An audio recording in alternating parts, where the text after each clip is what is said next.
नमस्कार, मी प्रणाली आणि माझ्या नवीन एका व्हिडिओमध्ये तुमचे मनापासून स्वागत करते. तर आत्ताचे वाजले 3:30 आणि सकाळचे सर्व कामावरून झाले. आमच्या आत्ताच जेवण वगैरे झाले आणि आज जरा थोडंसं किचन आवरायला काढलं होतं, त्यामुळे आज जरा खूप बिझी डे होता. तर आत्ताच जस्ट आमचं आवरलं आणि आता आम्ही चाललो एका नवीन ठिकाणी. तर आता आम्ही कुठे जाणार आहे हे तुम्हाला पुढे कळेलच.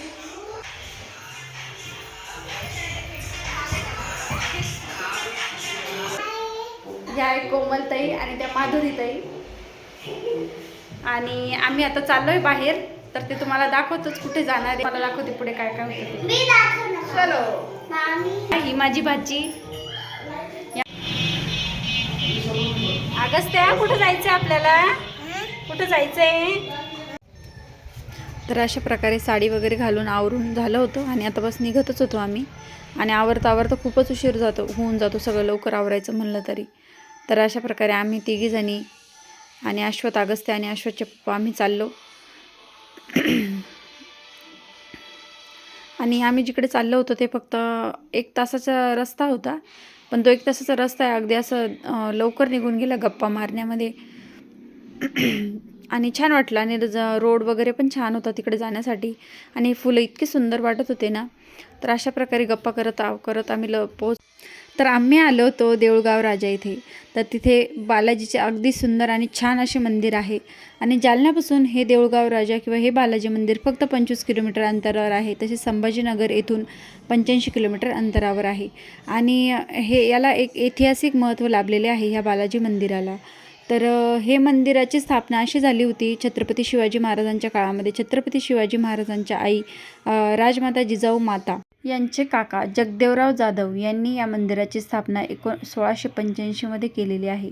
तर ते तिरुपती बालाजीचे खूप मोठे भक्त होते आणि ते दरवर्षी तिरुपती बालाजीला जायचे. पण एका वर्षी त्यांचे जाणं न झाल्यामुळे आणि असं म्हणतात की नवरात्र उत्सवामध्ये तिरुपती बालाजी हे गिरीपर्वतावर राजमाता जिजाऊ माता यांचे जे काका होते तर त्यांना त्यांचे दर्शन घडले होते आणि एकदा गोदावरीच्या पात्रामध्ये त्यांना तिरुपती बालाजीची छोटीशी धातूची मूर्ती सापडली होती. तर अशा प्रकारे त्या मूर्तीची त्यांनी स्थापना करून या ठिकाणी देऊळगाव राजा येथे छान बालाजीचे मंदिर बांधले. अशा प्रकारे हे मंदिर खूप सुंदर आणि छान आहे. तर हे बुलढाणा जिल्ह्यात येतं देऊळगाव राजा. आणि आम्ही जरा देवाच्या चरणी थोड्या वेळ थोडंसं शांत मनाने बसलो आणि त्यानंतर इथं खूप छान प्रसन्न वाटत होतं आणि तसेच इकडं बायकांचा हरिपाठसुद्धा चालू होता. तर छान वाटत होतं. तर अश्वथला तर काही असू द्या पण त्याला उड्या मारायला लागतात. तर हरिपाठाच्या तालावर तो उड्या मारत होता, इकडून तिकडं त्याचं चालू होतं. आणि अशा प्रकारे हे मंदिर खूप सुंदर आणि छान आहे आणि याला तिरुपती बालाजीचे स्वरूप मानतात. त्यामुळे ज्यांचे तिरुपती बालाजीला जाणं होत नाही किंवा ज्यांचे नवस असतात ते जाऊ शकत नाही, तर ते नवस ते इथे येऊन फेडतात. आणि अशा प्रकारे तिथं बाजूलाच असे रेणुका माता मंदिर आहे, तर तिथंसुद्धा आम्ही दर्शन घेतलं. तर हे आहे रेणुका मातेचे मंदिर, जे की बालाजी मंदिराच्या जवळच आहे. आणि असं बोलतात की नवरात्रात इथे देऊळगाव राजाला खूप मोठी महोत्सव असतो आणि खूप इथे लोक भक्तिभावाने येतात. तसेच इथे या दुकानांमध्ये हे मला नवीन रांगोळीचे छान प्रकार बघायला मिळाले. पुष्ट्याचे बनवलेले होते आणि छान युनिक डिझाईन होत्या. तसेच इथं लहान मुलींचे खेळभांडेसुद्धा खूप सुंदर होते. छोटे छोटे टिफिन डबे, छोटे आपलं चहाचं भांडं, त्याच्यानंतर खूप छान प्रकारे भांडे होते ते छोटे छोटे. तसेच तिथे एक मारुतीची मूर्ती होती. आणि मग अशा प्रकारे आम्ही दर्शन घेतलं आणि खूप छान वाटलं इथे येऊन. त्यानंतर आम्ही निघालो घराकडे. तसंच आणि नेहमी मी तुम्हाला आहे ना गाडीमध्ये मागं बसलेली दिसत असेल किंवा पहिले जे ब्लॉग बघितले त्याच्यामध्ये, तर मागे याच्यासाठी बसावं लागतं की अश्वथ अगस्त्य समोर खूप त्रास देतात. दोघांना माझ्या शेजारीच बसायचं असतं आणि ते मग समोर त्या गिअरला हात लावतील, इकडे तिकडे हात लावतील. त्याच्यामुळं मला ते असं वाटतं की ते मागंच बसलेलं बरं आहे. म्हणजे मागे थोडंसं मोकळं पण राहतं, दोघांना घेऊन बसता येतं, काही खाऊ पण घालता येतं आणि ते पण थोडेसे मोकळे राहतात. त्यामुळं मला नेहमी मागेच बसावं लागतं. पण चला ठीक आहे, ते मोठे होतील तोपर्यंत. मग दिसला आम्हाला आई अमृततुल्य चहा आणि प्रवासात चहा नाही घेतलं तर मग काय घेतलं. मग थांबलो मग आम्ही चहा घेण्यासाठी इथे.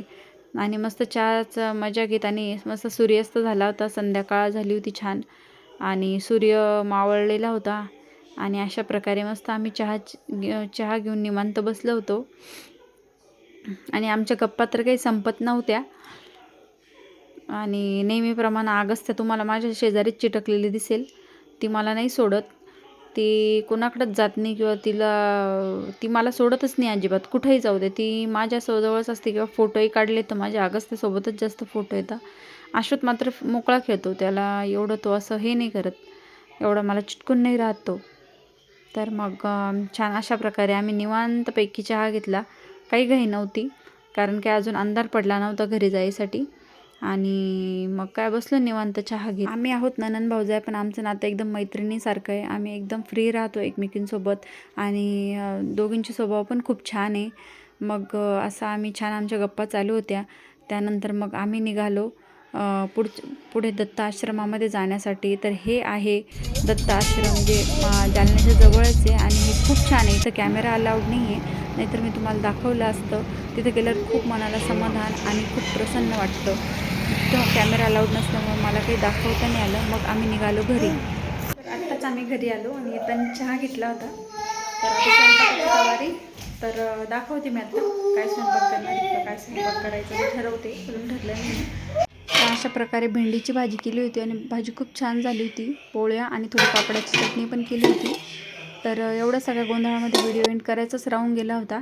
तर व्हिडिओ आवडला असेल तर व्हिडिओला लाईक, शेअर आणि सबस्क्राईब नक्की करा. चला बाय.